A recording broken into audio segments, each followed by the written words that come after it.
Hey Sunshines! Welcome to my safe space. I am your Sunshine Cleo and I am back on YouTube once again for another book video. Ito yung kind of content na feeling ko talagang nagugustuhan nyo and nire-request nyo. And kita nyo naman, sa hawak ko ngayon, these are 7 of my favorite books so far this 2022 and I can't wait to share them all with you. Bakit ko sila nire-recommend? Bakit ko sila nagustuhan? So lahat naman to, favorite books ko so far. Pero pinagsunod-sunod ko pa sila. So from like worst to best. Pero lahat sila favorite ko. So basically wala talagang worst sa kanila. Sadyang yun lang yung pagkakasunod-sunod. Okay? The first book in this list is also the first book that I've ever read this year, and that is Kulang na Silya by Ricky Lee. This is an essay collection about life and writing. Para lang talaga siyang nakikipagkwentuhan sa'yo. Alam mo yung pakiramdam na may kaibigan ka na napakalalim kaya gusto mo lang makinig, gusto mo lang gumanyan at pakinggan siyang magsalita kasi sobrang passionate niya sa sinasabi niya. Alam niya yung mga binibigay niyang advice, alam niya, kinukwento niya in detail yung mga pinagdaanan niya and how that helped her become a better person.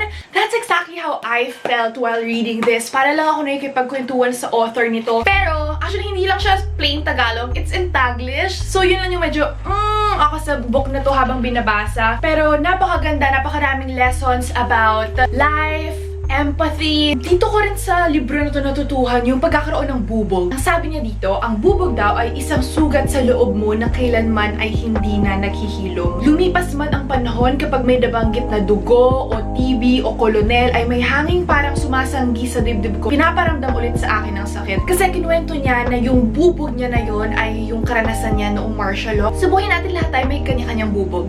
Kaya parang yung pagkakaunawa ko sa bubog is that ito ba talaga? Itong mga bubog ba to ang nagko-connecta sa atin bilang mga tao. Kasi ito yung something na meron tayo eh. Bawat isa sa atin eh. Lahat tayo may struggles, may hardships, may bubog. Lahat tayo may bubog. And I would also recommend this book if you want to become a writer. Kasi napakarami niyang lessons on writing and also sobrang nahikayat din ako to tell a story myself. Alam mo yun, sabi niya rito, habang nakikilala ko sila, yung mga tauhan niya sa mga stories na sinusulat niya, ay nakikilala ko rin ang sarili ko. Habang naiintindihan ko ang mga depekto nila, ay napapatawad ko rin ang mga kakulangan ko.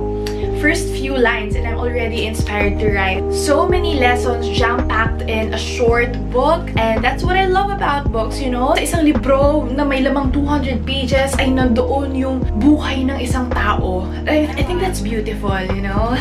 The second book that I have here is also one of my favorite genres, which is, you know, Asian novels, but translated. So this is The Convenience Store Woman by Sayaka Murata. Convenience Store Woman, it revolves around this main character who was 36 years old and she's never had a boyfriend and she's been working in the same convenience store for 18 years.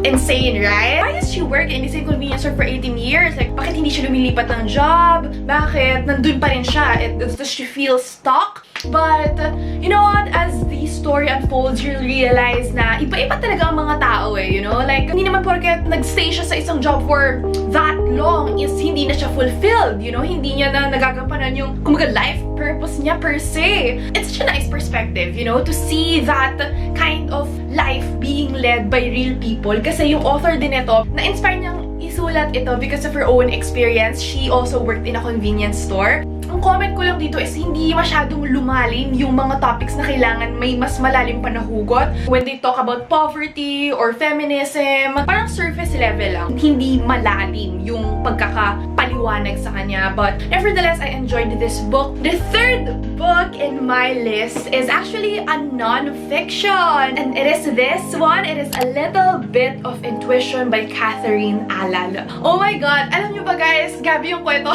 Kasi sa totoo lang, kapag pumunta ako ng fully booked, palagi ako may listahan ng mga librong gusto kong bilhin. TBR list. Kasi kailangan mo yun para hindi ka like all over the place. Pero, oh my God, like this book, talaga parang kinuha rin, no? Parang nagsalita rin siya sa akin, kumonekta siya sa akin with my intuition, you know? Coincidentally, like, intuition, about sa intuition din yung libro. And guys, if there's something that you must know about me, I am very huge on intuition, on emotions. It's really humbling to be in touch with your emotions. And so I wanted to explore more on that, kaya I bought this book, and it really did the job for me, you know. I learned about what intuition is, also based on different religions, ideologies, philosophers, kung ano yung ina-explain nila and how it relates to intuition. It's really nice because it offers a lot of perspective, and hindi lang yung perspective ng author mismo. Kasi, you know, kapag may ideology ka, may sarili kang belief o paniniwala, yun yung napo-project mo sa libro mo eh. I also learned about her journey into self-trust, how true intuition is differentiated with fear, projection, imagination, or desire. Like, magkaiba nga pala talaga yun. She also shared in this book how she was able to develop her abilities. If you want me to do a full-on, hindi man book review, but full-on video about this book, let me know in the comment section below, because I would love to do that for you guys. I learned a lot from this book. I would totally recommend this to those who would love to keep in touch with their emotions more, yung mga gustong gamitin yung intuition pa nila para sa ikabubuti din nila bilang tao. Because, you know, lahat naman tayo may intuition eh. It's just that yung iba mas na-develop lang kaysa yung iba. Pero I believe na lahat tayo meron ito. Oh my god, the fourth book that I'm going to recommend to you guys is the book which has the most beautiful writing that I've ever read in this list. And that is On Earth We're Briefly Gorgeous. The author, which is Ocean Vuong, is a poet before they turned into a novelist, and now I am in love. So this novel is actually a letter from a son to his mother who cannot actually read. Kumbaga isinusulat niya sa bawat letter na yun yung mga experiences niya growing up, and also you will get fresh perspective into the culture of Vietnamese. Personal experience ko while reading books na very westernized na, or alam mo, sobrang American na hindi na siya relatable. But in this book, I love how Asian culture is really highlighted. And this letter unearths a family history, you know, that began before he was even born. Aside from it showing you what a relationship between a mother and son looks like, you know, that undeniable bond between a mother and a son. It also explores about gender identity, race, love, family. No object is in a constant relationship with pleasure, wrote Barnes. For the writer, however, it is the mother tongue. But what if the mother tongue is stunted? What if that tongue is not only the symbol of a void, but is itself a void? What if the tongue is cut out? The Vietnamese I own is the one you gave me, the one whose diction and syntax reach only the 2nd grade level. Her mother works in a nail salon and has never learned to read, just like what I said earlier. And so it's very raw, real, genuine. The 5th book in this list is something personally close to me kasi una ko siyang napanood as a movie, which I also recommend kasi maganda rin yung movie version niya. But then nung binasa ko siya as a book, The Perks of Being a Wallflower, I fell in love all over again. It's an exploration of a life of a teenager, a basic teenager, navigating his high school years, being a wallflower, and eventually making friends. And ang ganda ng pagkakasulat na to kasi para kang nagbabasa ng letters given to you. August 25, 1991, Dear Friend, I am writing to you because blah blah blah blah blah blah blah. Love always, Charlie. September 11, 1991, Dear Friend. Again, parang nagkikwento lang naman siya sa'yo. So, it feels nice. Parang kang nagbabasa talaga ng letter from a friend. And I think yun yung isang factor on why this is so genuine. Because you feel so connected to it. The Perks of Being a Wallflower, I love how raw the story is.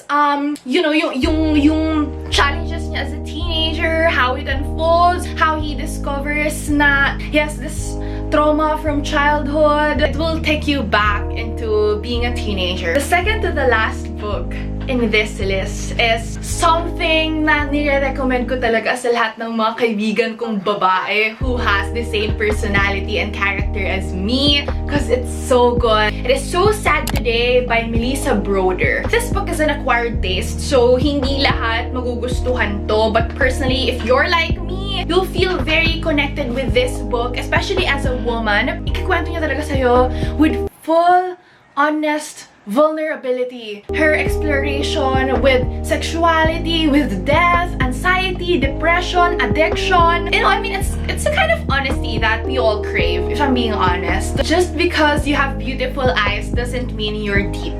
A love story. Let's pretend you are capable of being who I think I need you to be. A love story. Na yun din yung isa sa mga pinaka-nagustuhan ko in this book. It is so funny. Makikita nyo talaga, nagsha-shine talaga yung personality ng author kasi nandito yung sense of humor niya. It is told in a genuinely charming way. If you identify as a female who would love to keep in touch with her femininity even more, I would recommend this book to you.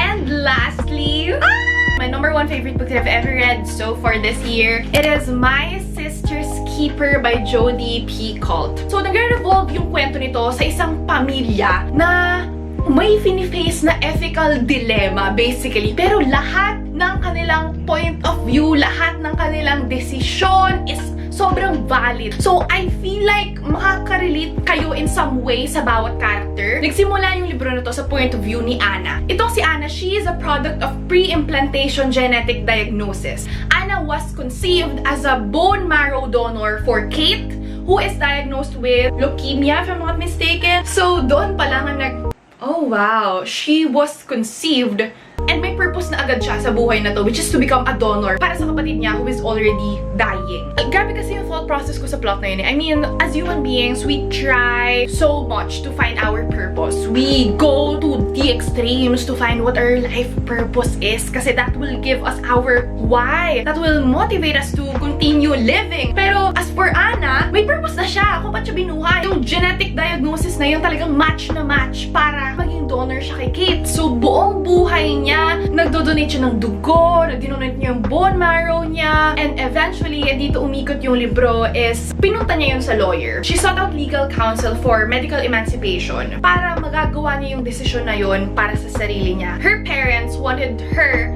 to donate that organ, to donate everything na kailangan ng kapatid niya. Pero, no, at the end of the day, it's her body and it's her decision to make. But of course, she is 13, she is young. But anyway, there's a lot of twists and turns in this book. And what I also love about it is that it's multi-POV. So, hindi lang siya sa perspective ni Anna, kundi may nakita nyo rin yung perspective ng mother niya who is also in a very complicated situation. I mean, you know, mahal niya yung dalawang anak niya eh. Mahal niya si Anna, mahal niya si Kate. Pero, oh my God, it's really complicated. Nandito rin yung dad niya who is a dreamer. Siya yung talagang nagtuturo sa mga anak niya about the stars and constellations. I mean, I love that. I love that about the father. I believe that they all have a story to tell and it's so amusing. That keeps me want to read it until the end. I don't want to spoil you. I don't want to give away too much. But for me, I think the ending is just right. Let me know. Let me know what you think kapag katapos nyo itong basahin. Balikan nyo ako. You can just DM me what you think after reading this. Please pick it up! Oh my God. Anyway, that's it for today's video. Thank you so much for spending time with me. I hope that you liked this video. Please do not forget to give me a thumbs up, a like, and a comment down below because I love chatting with you guys. And if you have any recommendations for me as well, let me know. I would love to strike a conversation with you. Hit me up. Ganun. I hope you subscribe to my channel if you haven't, and I will see you in my next video. This is not a goodbye. I will see you next time in my next video. Mwah!